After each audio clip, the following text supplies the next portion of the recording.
Will merangkum sebuah film legend yang pastinya sudah tidak asing lagi di telinga teman-teman, yakni berjudul The Godfather tahun 1972. Sebagai seorang pria sejati berkomitmen dan tidak punya cicilan ke bank, saya merasa sangat terhormat sekali bisa merangkum film ini, karena selain bisa dikatakan sebagai film terbaik sepanjang masa dalam kategorinya, The Godfather memiliki keistimewaan tersendiri yang tidak ada di film-film lain. Penasaran? Langsung saja pasang handsfree, simetriskan prosesor bahan, kencangkan celana Anda, selamat menonton dan cekicrot. Get it when I get back.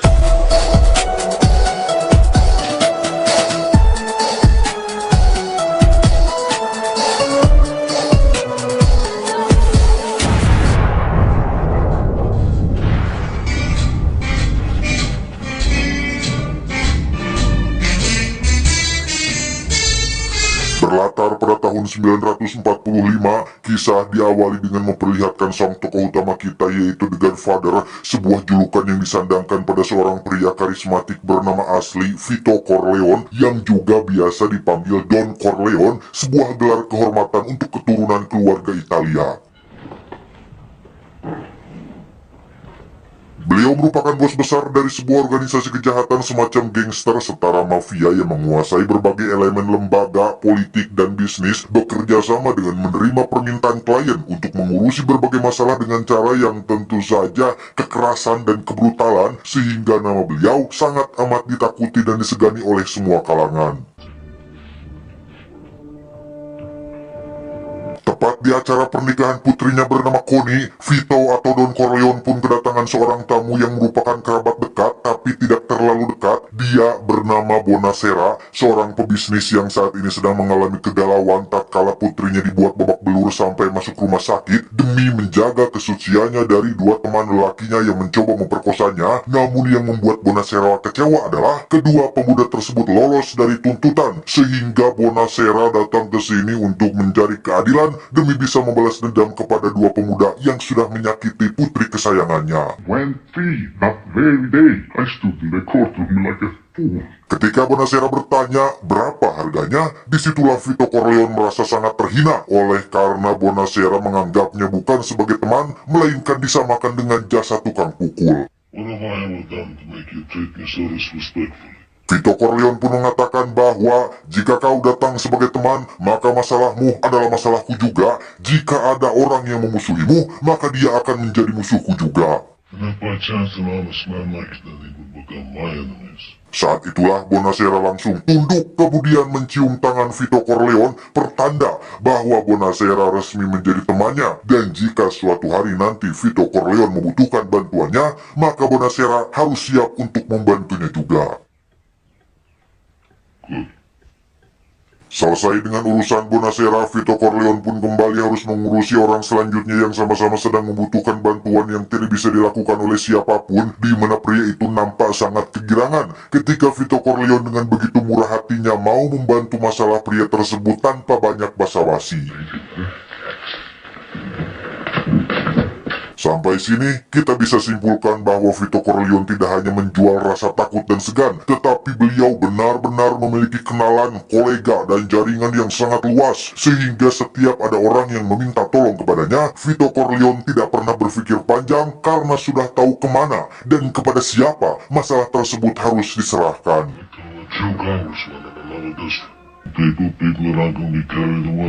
Hampir sama dengan kedua orang tadi, pria yang bernama lengkap Luca Brasi ini pun bahkan terlihat sangat gugup, yang karena saking segan dan hormatnya, Luca Brasi sampai-sampai menuliskan dan menghafalkan kata-kata berupa ucapan terima kasih yang akan diucapkannya langsung kepada Vito Corleone.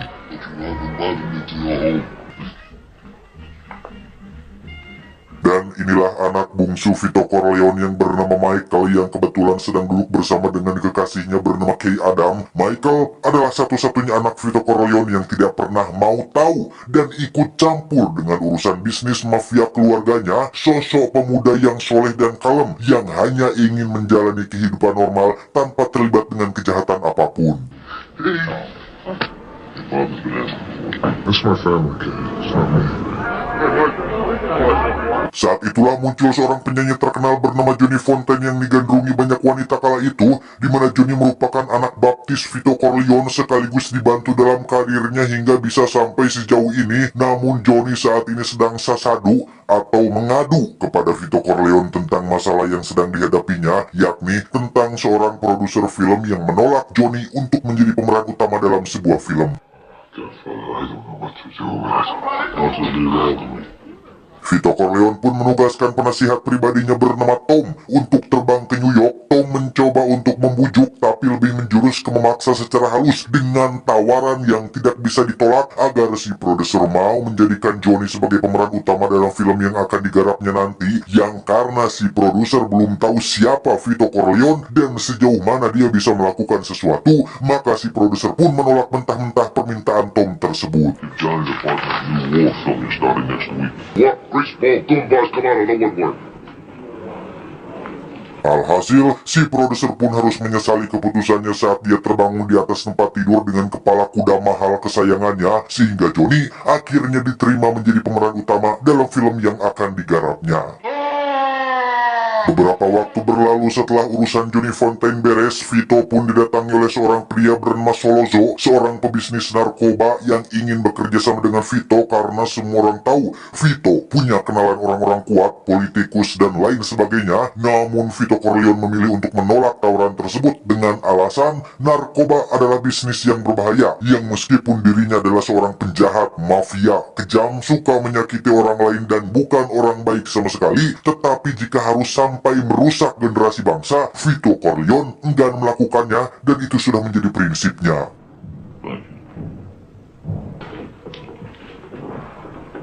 Merasa curiga dengan pria bernama Solozo ini, Vito Corleone pun menugaskan Luca Brasi untuk pergi ke kediaman keluarga Tattaglia alias keluarga mafia saingan Vito Corleone untuk memastikan apakah keluarga Tattaglia ada hubungannya dengan si Solozo ini, dan ternyata benar, Solozo sudah bekerja sama dengan keluarga Tattaglia sehingga Luca Brasi langsung dibunuh saat itu juga. Tak cukup sampai situ saja, Solozo dengan bantuan Tattaglia pun menculik Tom alias penasihat Vito Corleone, kemudian mengirim 2 pembunuh bayaran untuk membunuh Vito Corleone tepat saat dirinya sedang belanja di pasar Cikurubu. Tom sendiri diculik untuk diminta agar mau untuk membujuk anak sulung Vito Corleone supaya mau menerima kerjasama bisnis narkoba ini, yang karena Tom masih sayang dengan nyawanya, dia pun terpaksa mengiyakan permintaan tersebut.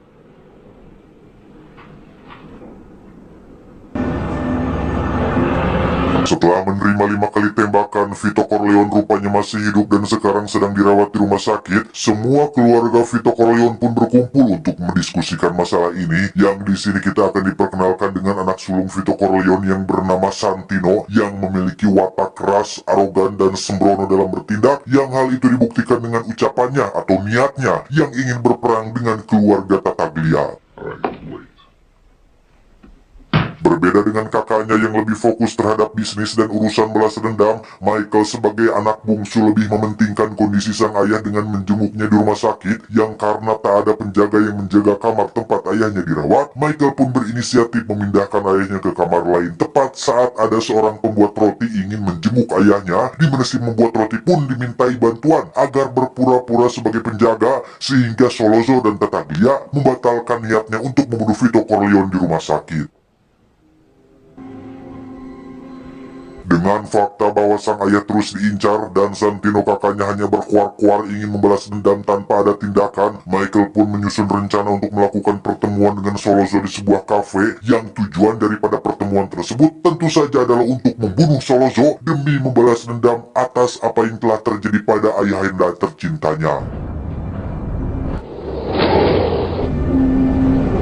Tiba waktunya pertemuan, Solozo terlihat excited dengan terus saja nyerocos membicarakan tentang apa saja keuntungan apabila bisnis narkoba ini dijalankan, tanpa tahu bahwa tujuan Michael menemuinya adalah untuk membalas dendam. Michael pun izin ke toilet untuk mengambil pistol yang sebelumnya sudah dipersiapkan, di mana saat dia kembali, kita akan melihat Michael nampak terdiam sejenak memikirkan tentang tindakan yang akan dilakukannya, karena perlu Anda ketahui bahwa Michael sebelumnya tidak pernah mau ikut campur urusan bisnis keluarganya. Dia sama sekali tidak pernah melakukan kejahatan apapun, belum pernah menyakiti siapapun apalagi melakukan pembunuhan. Dia hanya laki-laki yang ingin menjalani hidup normal tanpa terlibat dengan kejahatan apapun. Namun dengan fakta bahwa dia dilahirkan di lingkungan mafia dan harus memiliki mental kejam untuk melindungi keluarganya, maka disinilah momen awal pertama kali Michael menunjukkan jiwa-jiwa seorang mafia sejati yang sesungguhnya. Beberapa waktu berlalu setelah Solzo mati dan sempat menimbulkan keributan di sana-sini, situasi akhirnya kembali tenang. Keluarga Tattaglia tidak lagi mengincar Vito Corleone sehingga beliau akhirnya diperbolehkan pulang ke rumah. Yang di situ kita akan melihat ekspresi campur aduk antara sedih, haru, dan bangga saat Vito Corleone baru mengetahui jika orang yang sudah membunuh Solzo adalah Michael, yang sebagai ayah kandung beliau sama sekali tidak menyangka jika putra bungsunya yang dari dulu soleh tidak pernah ada niatan ingin menjadi mafia ternyata adalah orang yang paling peduli terhadapnya.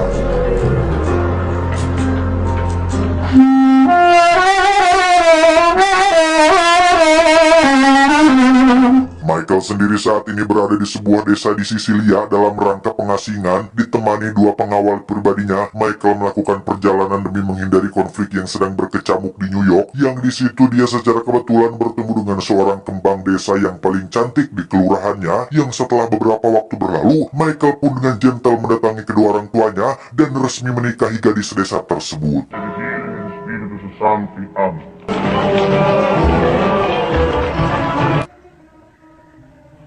Sementara di New York, Santino masih saja bersikeras ingin melakukan serangan balasan terhadap keluarga Tattaglia. Padahal situasi sudah aman, tentram, damai, dan loh jinawi, di mana sifat arogannya lagi-lagi diperlihatkan saat dia mendapati adik perempuannya bernama Connie yang menikah di awal film tadi. Wajahnya nampak lebam sehabis dihajar oleh suaminya, sehingga Santino langsung mencari si ipar dan menghajarnya tepat di depan umum.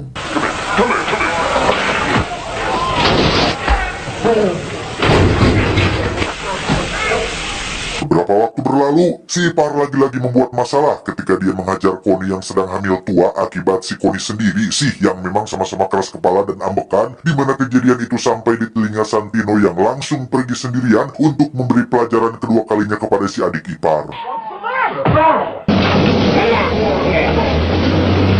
Dalam perjalanan melalui jalan tol, Santino secara tak terduga diserang oleh keluarga Tattaglia dan mati secara mengenaskan setelah keluarga Tattaglia mendengar kabar jika Santino berambisi untuk melakukan serangan terhadap mereka, di mana kematian Santino ini cukup membuat Vito Corleone terpukul. Namun dengan bijak, beliau tidak akan melakukan serangan balasan karena tidak ingin membuat situasi menjadi tambah kacau.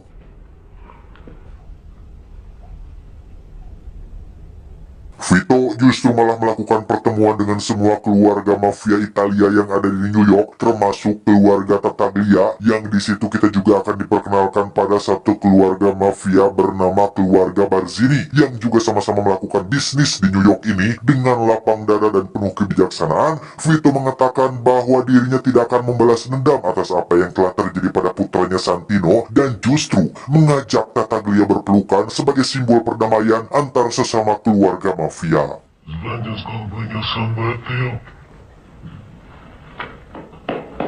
Michael sendiri baru diberi kabar tentang kabar kematian kakaknya Santino. Dia dan sang istri berencana untuk pergi ke New York, namun terjadi sesuatu yang benar-benar menyayat hati saat mobil yang akan mereka kendarai meledak, tepat saat sang istri sudah masuk duluan ke dalam mobil. Beberapa waktu berlalu, Michael yang dulu anak baik-baik kini berubah 180 derajat menjadi sosok yang lebih tegas dan nampak kejam. Dia menjadi The Godfather baru menggantikan sang ayah yang sudah sakit-sakitan. Dia merombak seluruh kepengurusan bisnis ini dan memasukkan kakak iparnya, yaitu suami dari si Connie, untuk bergabung ke dalam bisnis ini.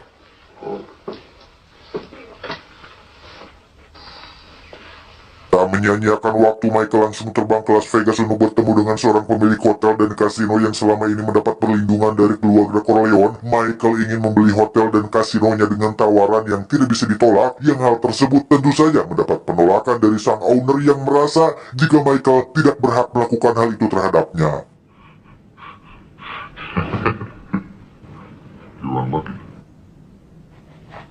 Sembari beradaptasi dengan jabatan barunya sebagai The Godfather, Michael pun kembali menemui kekasih lamanya yaitu Kay Adam untuk kembali merajut cinta yang telah lama pudar, di mana mereka berdua memutuskan untuk menikah dan resmi menjadi suami istri. Michael rutin mengunjungi Vito ayahnya yang kini sudah pensiun untuk meminta nasihat, yang di situ Vito memberi semacam petunjuk tentang siapa pelaku yang telah membunuh Santino kakaknya, sekaligus orang atau pelaku peledakan mobil mantan istrinya di Sisilia.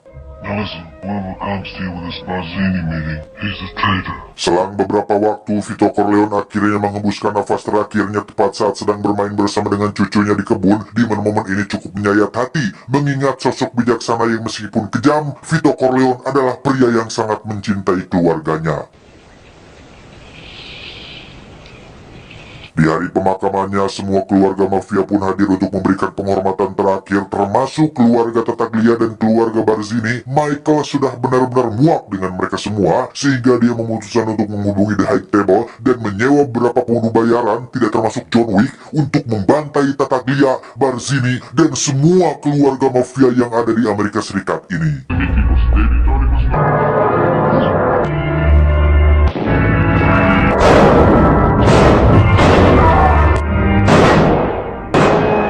Akhirnya, yang tersisa hanyalah keluarga Corleone yang diketuai oleh Michael, di mana dia mendapati informasi tentang keterlibatan kakak iparnya alias suami Connie dengan kematian Santino, yang setelah dilakukan interogasi dan memberikan tawaran yang tidak bisa ditolak, pada akhirnya si ipar pun mengaku jika dirinya terlibat atau disuruh oleh keluarga Barzini untuk memancing Santino agar terbunuh di jalan tol, sehingga jangan salahkan Pak Iin Bohim apabila si ipar harus menemui ajalnya saat itu juga. Get out of my sight.